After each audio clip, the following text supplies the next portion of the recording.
ఏలూరు రాజకీయ పరిస్థితులపై మరింత సమాచారం మా ప్రతినిధి మురళి అందిస్తారు. ఏలూరు జిల్లాలో 7 అసెంబ్లీ స్థానాలు ఉండగా తెలుగుదేశం పార్టీ తరపున 4 తెలుగుదేశం అభ్యర్థులు పోటీ చేశారు. అలాగే జనసేన పార్టీ తరపు నుంచి 2 అభ్యర్థులు పోటీ చేశారు.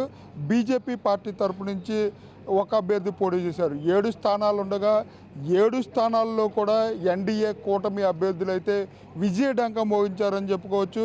దెందులూరు నియోజకవర్గంలో తెలుగుదేశం అభ్యర్థి చింతమనేని ప్రభాకర్ పోటీ చేయగా వైఎస్ఆర్సీపీ అభ్యర్థి కొటారు అబ్బయ్ చౌదరిపై 26,626 ఓట్ల మెజార్టీతో గెలుపొందారు.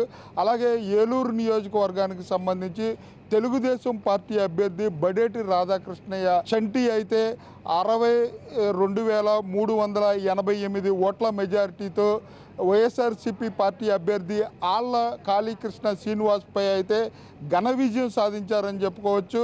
అలాగే చింతలపూడి నియోజకవర్గ తెలుగుదేశం అభ్యర్థి సొంగ రోషన్ కుమార్ అయితే వైఎస్ఆర్సీపీ అభ్యర్థి కంభం విజయరాజుపై 27,786 ఓట్ల మెజారిటీతో గెలుపొందారు. అలాగే కైకలూరు నియోజకవర్గానికి సంబంధించి బీజేపీ అభ్యర్థి ఇక్కడ పోటీ చేసిన బీజేపీ అభ్యర్థి వైఎస్ఆర్సీపీ పార్టీ అభ్యర్థి దోలో నాగేశ్వరరావుపై 44,735 ఓట్ల మెజారిటీతో గెలుపొందిన పరిస్థితి అయితే ఏలూరు జిల్లాలో చోటు చేసుకుందని చెప్పుకోవచ్చు.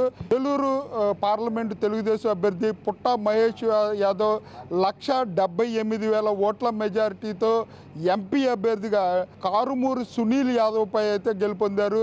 ఏలూరు జిల్లాలో 7 అసెంబ్లీ స్థానాలుంటే 4 తెలుగుదేశం అభ్యర్థులు, 2 జనసేన పార్టీ అభ్యర్థులు, 1 బీజేపీ పార్టీ అభ్యర్థి ఘన విజయం సాధించారని చెప్పుకోవచ్చు.